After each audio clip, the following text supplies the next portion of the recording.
basics. And that is all of you making maps of places we care about around the world. That's basically why we're here. Anybody not here for that reason, welcome for the ride. My name is Andrew. I am from the British Red Cross. All the people in the red t-shirts, that's kind of people I hang out with at work. They make maps for the Red Cross. We've got Pete and Ivan here from MSF. So Ivan is going to tell us about the particular places we're going to be mapping today and the MSF programs that are happening there.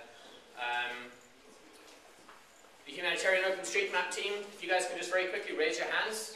Everyone is here. These guys actually know what's going on. So if you're like seriously stuck and it's not an internet connection, and feel free to ask them questions.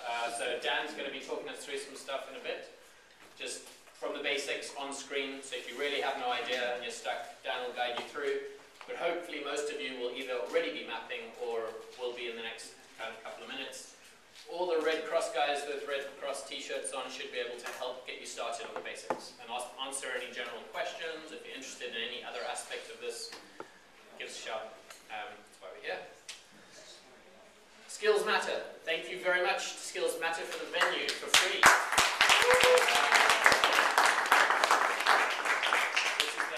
Second event we've had here, very good. We've struggled to find a space this big. Quite possibly King's College London will be helping us out for the next event. So, and for the launch, which is on the 7th of November, it'll be the London School of Hygiene and Tropical Medicine. So that will be quite good. Yeah, so I'm going to hand over to fire exits. Fire exits. Fire exits. Through there. Bathrooms. Through there on your left. Just as you exit the glass doors. Tea and coffee at the back over there. Again, thank you very much to Skills Matter. Any questions at this stage? We have some remote people. So this is the first time we're attempting some remote stuff. So we've got a Skype group and we've got a Hangouts group. And hopefully they can see a little bit of me in a moment and they'll be able to watch the instructions in a bit. And they'll be able to ask questions of Greg and Sam over here. So you're welcome to, if you want to join into those groups, just give these guys your handles or whatever to join those groups so you can share links or questions in a slightly more under the radar mode. Twitter, hashtag missing maps if you want to. Anything hashtag Humanitarian OpenStreetMap, HOT London, that kind of thing. That's about it. So over to Ivan, who's going to be telling us a bit more about what we're actually doing today. Andrew, you need the microphone. If you just stand right there, then. Yes. Hi, everyone. Hi. Okay. Hear me all right? Good. I can hear me. So yeah. Thank you. And actually, first thing I want to say is this is amazing to see how many people have come, but not only how many repeat faces I'm seeing here. This is really an awesome community that we're building here, which is very exciting for us as MSF, and I mean, I hope I speak on behalf of the Red Cross and Humanitarian OpenStreetMap as well. For us, it's incredibly exciting that people actually want to do this and come back to do this. Andrew mentioned that we're mapping places that we care about, and I would point out that the reason they need to be mapped is because it doesn't appear that maybe everybody else cares about them. So everybody, give yourself a little pat on the back for obviously caring about the places that nobody else has put much energy or time into. So thank you. This is really, really amazing to have you all here month after month. I think we're going to have to start doing it more often or get bigger venues because the events are kind of like filling up. So what a brilliant, brilliant, marvelous community, and you are the first real core of volunteers in mind that I know of that are actually contributing from home or from your home society to actual operational humanitarian work. This isn't stuffing envelopes, this isn't donating money, this is actually contributing to operational work that saves lives right from here, and I think that's just really, really exciting. So, good. Those of you who have seen me speak before have heard me talk about how in the first world we can actually map where patients are coming from in an outbreak, and we can figure out where the hotspot is, and we can maybe either send more resources there or send preventative measures. So classic story is, I'm not going to use London this time, I'll use New York in 1832, when there was a cholera epidemic, and the doctors were able to figure out which neighborhoods were hardest hit in order to send medical teams there, in order to send people to do clean water there. And we still can't do it in so many of the places where we work. Now, this particular task that we're doing today is actually about refugees. This is something a little bit new. Humanitarian Open Street Map has dabbled a little bit in population movements and so forth. What we're doing right now is some population movements in South Sudan. So, rather than going through my usual spiel, which people are probably getting bored with, I'm going to tell you a little bit about South Sudan because I actually just came back from there 2 months ago, and I was in one of the really terrible refugee camps where people are stuck. So, with your permission, this is not exactly about the camp that you're mapping right now, but this is the situation of the people of South Sudan that we're right now trying to map in the camps where they're staying in order that we can track their diseases. Just so you know, we have what appears to be an outbreak of acute jaundice, which is potentially suggestive of a disease called hepatitis E, which is waterborne, which is water transmitted, and any water transmitted disease tends to be profoundly geographical in nature. So being able to break that camp down into very small sectors and figure out where the patients are coming from and where the problems with the water might be is a real potential lifesaver. Not to mention all the usual epidemiology you could do. But first, to the situation of the people of South Sudan right now. Who knows where South Sudan is? Okay. There was a country called Sudan up until a couple of years ago that was at war for 22 years. One of the most brutal wars in all of history, let alone modern history. It raged on with horrendous atrocities on both sides for 22 years. It featured enormous abuse of humanitarian aid. What was called Operation Lifeline Sudan actually brought resources to fuel arms and to fuel the conflict for decades in South Sudan. And finally, in a tremendous moment of hope, there was a separation between Sudan and South Sudan, so that the primarily sort of Arab northern part of the country and the primarily Christian and animist southern part of the country separated. South Sudan got its independence, and it was all the newspaper articles said, "World's youngest nation rejoices." Less than 2 years later, it dissolved into civil war again. And that civil war, despite people being accustomed to it, now it's actually brother on brother. What was a war against effectively a sort of a part of the country that was not closely related to them is now between local tribes. So the Dinka and the Nuer being the two sort of main tribes fighting against one another. Now you have whole communities and even families that are pitted against one another. And this has caused actually a really savage outbreak of violence. Now, I just came back from a place called Bentiu. Bentiu was a town, 80,000 people. It was the capital of a state. And it was actually taken very early in this latest civil war by the rebels. And the rebels took the town and they killed a number of the government soldiers and they occupied the town, and the pro-government people fled to a nearby United Nations compound where there was a fenced area where they could take refuge, a protection of civilians zone. And very quickly the government hit back and they took the town back again, and there was again a series of killings, and it kind of escalated because the series of killings the second time targeted the people that were thought to have been rebel sympathizers. And then the rebels came back and they actually targeted the people that were thought to be mercenaries from North Sudan who'd helped. And then the government takes over again, and this time they actually do bring clearly mercenaries from North Sudan who actually savagely torture the population to avenge their brothers. And what we wind up in the end is 40,000 people fleeing into the bush where we have no idea what's happened to them, and it's probably not good, and 40,000 people living in a camp called Bentiu, where conditions are the worst I have ever seen in 10 years of humanitarian fieldwork. There were people in this camp living in basically sewage-contaminated water. It was 30 centimeters high. People could not lie down to sleep at night because they had to hold their babies above the water. That's how people are tortured, by being forced to stand up all day and all night and not being allowed to sleep. That was happening to 40,000 people in this camp. And when I arrived, what we call the crude mortality rate was 1.5 per 10,000 per day. Now that's, the crude mortality rate is a measure that we use of the health of a population, and the usual unit is deaths per 10,000 people per day. Let me put that in perspective. A crude mortality of 1.5 means 1.5 people per 10,000 per day. If you went to a school with 1,000 people in it, That would mean someone dying every week, every 7 days. Can you imagine that? That was amongst the whole population. Amongst the children under 5 years old, the crude mortality rate was 3. There were 40,000 people in the camp, 10,000 of whom were children, and 3 of them were dying every single day. We buried them in the mud, 3 a day. 10 and 2 were the burial times. Now, what to do about that? What do you do when you're faced with something like that? What we actually did was a suite of medical interventions. The first one actually not being all that medical at all, water, clean water. The people there had 3 liters of water per person per day for drinking, washing, and cooking. 2 water bottles per person per day for all of your needs, which means effectively you don't wash, which means you always have filth on your hands, which means you always get infections.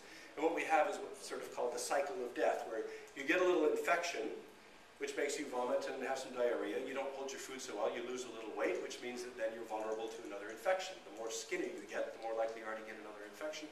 You get some more, you get a little skinnier, the skinnier helps you get another infection, and whoosh, before you know it, you're down to the point where your body's shutting down. And we had a tent full of children who looked like the TV pictures of Ethiopia in the 80s. Amongst plenty. There was enough food in this camp, but the living conditions were so grotesque that people were dying of malnutrition and preventable diarrheal diseases amidst sufficient food. So what we had to do, I've got a 1-minute warning here. What we had to do then was actually provide, we had to get the water up from 3 liters per person today to 10 liters per person today, which is still half what's the emergency minimum. By the way, here in the UK, we use 200 per person per day on average. Along with the water, we actually provided latrines, which is very difficult in a flooded camp, but we did our best to provide more. We provided decentralized feeding, so when people start to get a little skinny, we get in there with this magic peanut paste, which fattens skin up very nicely. We got in with decentralized healthcare, putting little health posts out in the camp, so when people do get a little diarrhea or a little vomiting, we actually treat that before it causes them to lose the weight and go into the cycle of death. And then we provided a hospital to backstop the whole thing. People come for care when they know that if they're serious, they'll get treated at the hospital. If they don't, then it's hard for them to believe in the quality of care. And with that, in the 5 weeks I was in Benchu, we brought the crude mortality rate from 1.5 to 0.4, and we brought the children mortality rate from 3 to 1. That meant from 3 children a day dying to 1 child a day dying, which means as a result of the efforts of MSF and some other humanitarian agencies, we're actually responsible then for 2 additional people having a chance of a lifespan from under 5 years old to whatever, each day. Now that's instant gratification, as you might call it. Now, how can we do this for these other camps? Well, basically, if anyone you go and volunteer as expats and work for MSF or the Red Cross in the field, welcome. That's actually the most helpful thing you can do.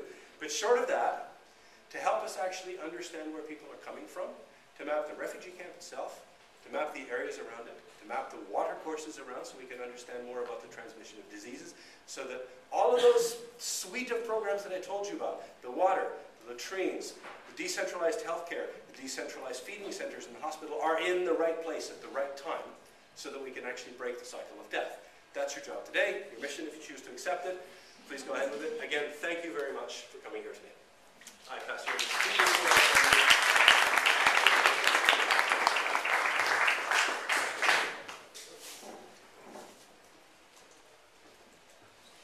This is the person who actually knows what to do.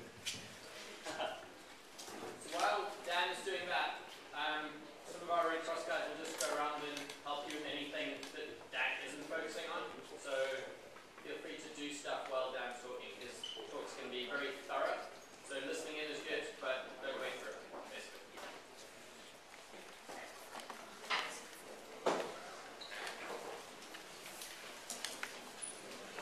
Okay, so yes, thank you.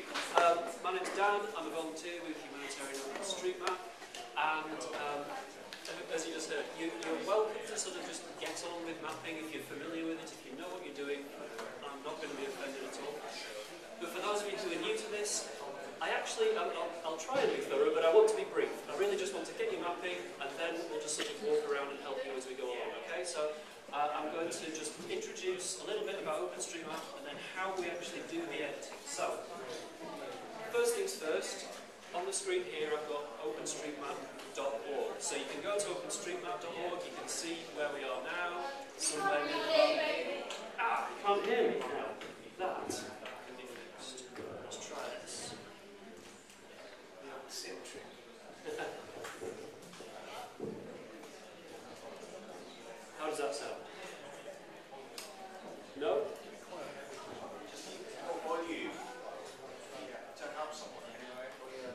got any volume? So check. How's that? We're just on the verge? Okay. Okay. If we get screaming feedback, someone jump in, okay? Alright. So, first of all, this is OpenStreetMap.org. So it's crowdsourced map data, and you can go and edit London if you like. You edit it in the same way as you edit Wikipedia. You make changes, those changes are live straight away, and your edits are there for everyone to use. Okay, so OpenStreetMap.org is the main place that you go to do that.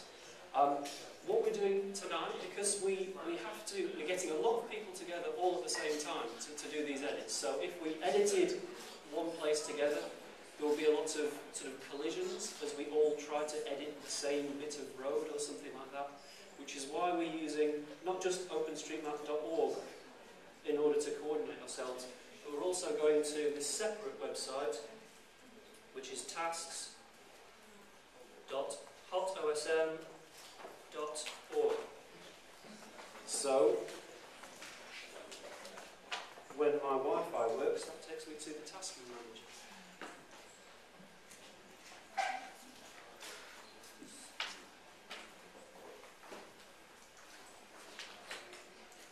Is it supposed? Are we not on Wi-Fi?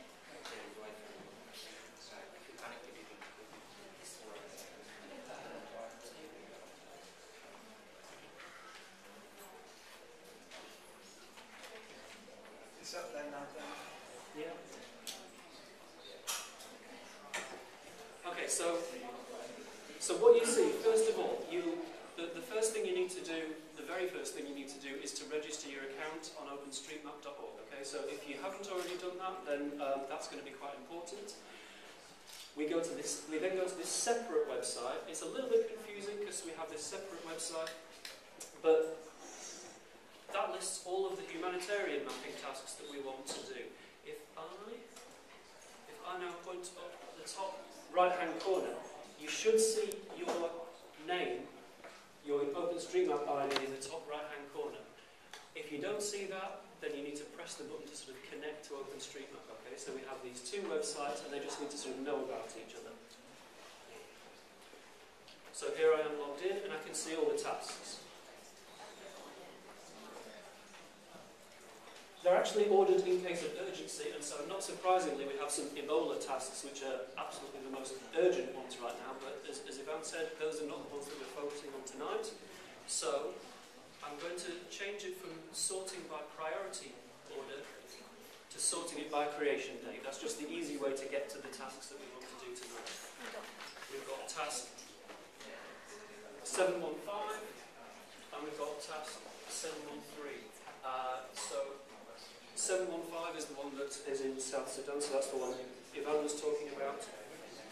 And really, we just want you to get you doing a smattering of tasks. So we've got these two different tasks, and they're slightly different, and they have slightly different instructions. So I'll just go through that.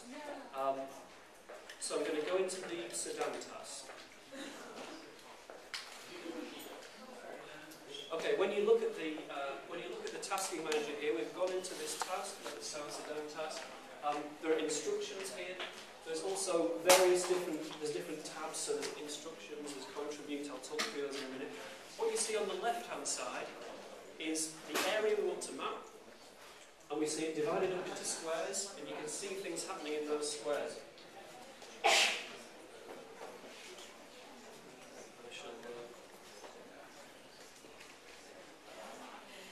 I should just quickly show that some of the squares often are blocked in with a colour, which might mean that they're done or validated. So it's actually, no. It's better if I just show it directly on the map here. So, here we have this area of South Sudan. We have a lot of squares that are just transparent or just a little bit grey. That means that they need doing. So there are these areas to be done.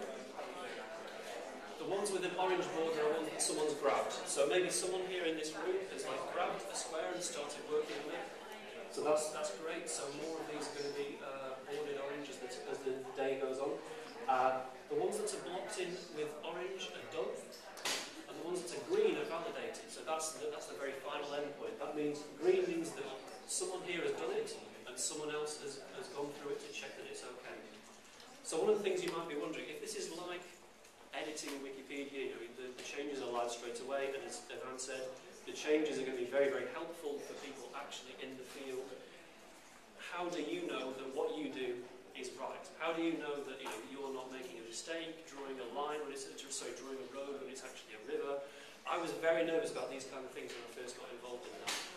Luckily we have this validation process, okay? So we have this process where we make sure that at least 2 pairs of eyes look at every single square, okay? So really, you're going to be looking at aerial photography, aerial imagery. Often it's going to be of a place that you are not familiar with.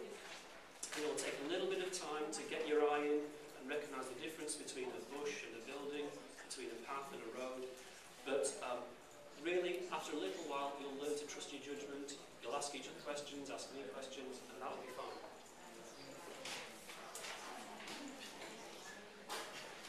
So what I haven't said yet is actually how to edit. So there are plenty of instructions on the left here. I'm going to just slide down a bit because there are some instructions in bold here which say that we actually don't want to trace buildings in this South Sudan task because the imagery might not actually represent the buildings that are currently there on the ground, okay? Instead, the instructions are asking us to map fences because the fences are the most useful indication of where people's properties are going to be. So that just shows that we have to bear in mind these instructions. They're always going to be slightly different. So I've read the instructions, I'm ready to contribute. I click on the Contribute tab, you see up on the top left, I just changed to the Contribute tab, and I'm going to take a task at random. So you could choose a particular square that you're interested in, but it's better if you all just sort of choose take a task at random and you all get luck in the draw.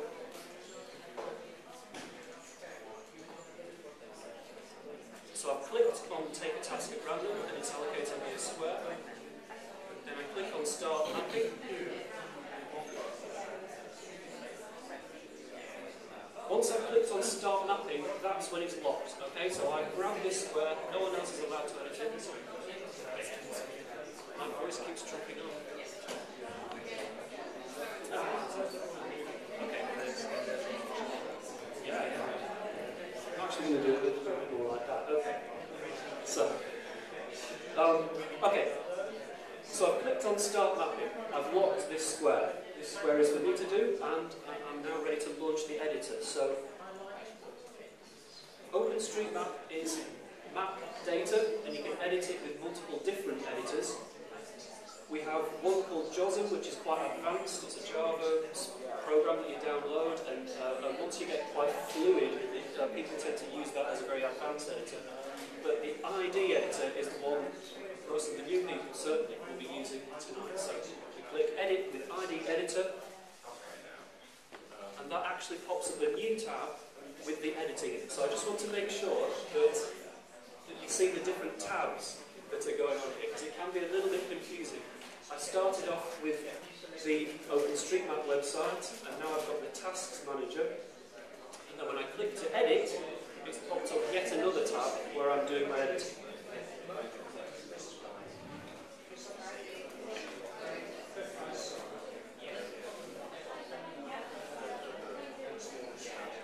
I can zoom in and move around.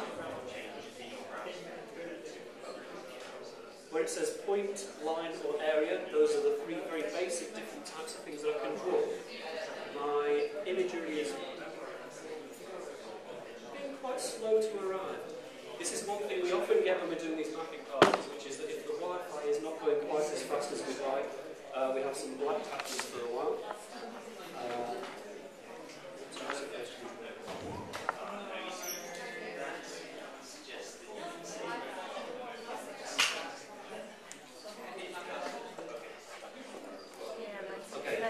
So just for the sake of argument, because as I said, this task wants to ask about fence boundaries, so it's not very visible on here, but I can see some fence boundaries, so I'm just going to draw a line representing a fence.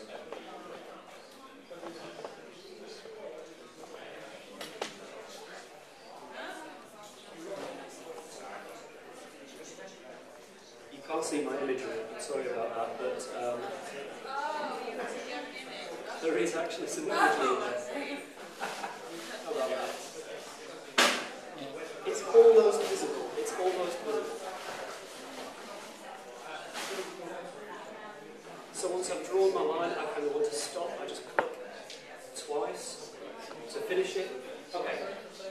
So I've drawn a line, but what kind of line? Is it a road? Is it a river? Is it a fence? I need to tag it. So I'm going to search for fence. There we go, we've got a fence tag. So this is the thing with OpenStreetMap data. We have nodes, which are individual points, we have lines, and all of these things, we tag them with what they actually represent. So I'm going to click on fence. And that's done. I have a fence. We're also doing roads and paths, and as Ivan said, some important features like waterways if you happen to see them. When I'm finished, this is where it gets a little bit nerve-wracking, which is when you press save. So remember to save often. It's great to save often so we make sure the data is updated so that people don't clash in when they're editing things by trying to edit the same area. So I've clicked on save. There's a commit message there. It's actually automatically filled in ID now, so you don't actually need to worry too much about it. We've tagged this save with what it represents, which task it represents. And I'll click on save. And that's done, okay? So let's just imagine that I've gone through that whole square. So when you have a square, your job essentially is to go through that entire square and map all the borders and the fences and things like that. But just for the purposes of editing, let's assume that I've finished this.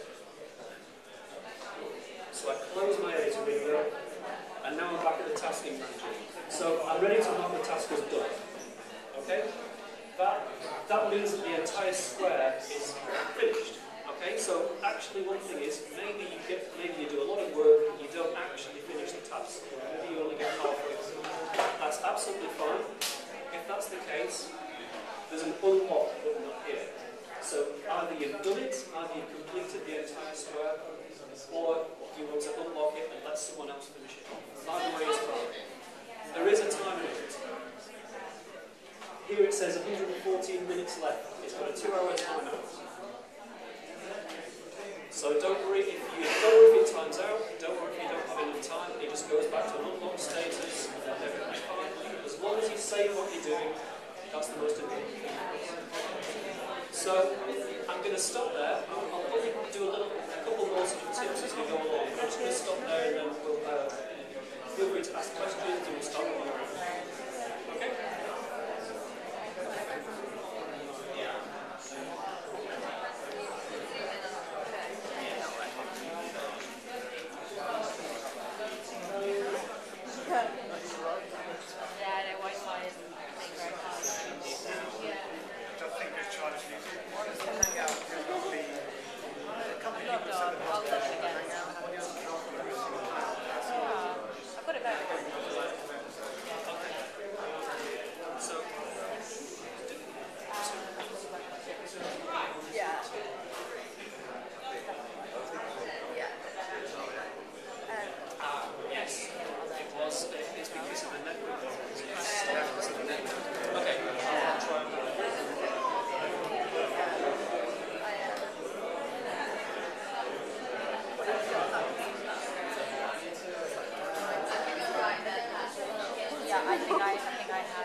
These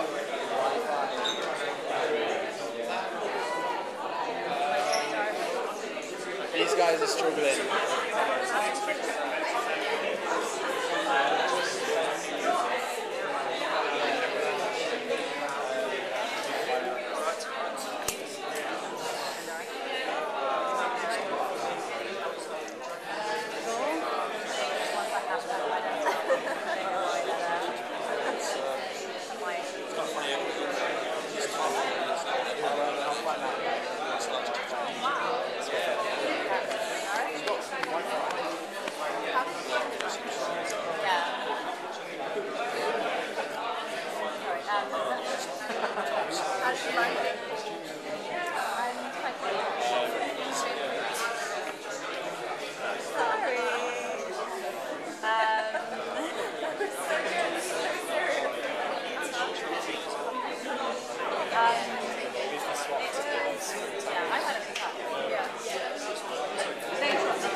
If anybody's got Wi-Fi issues, anybody got Wi-Fi issues? A few? Okay.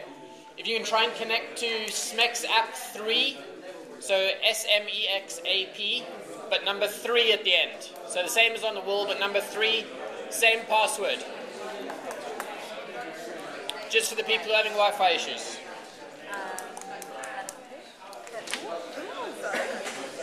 Awesome. I think we can probably stop now. Okay. Thank you very much.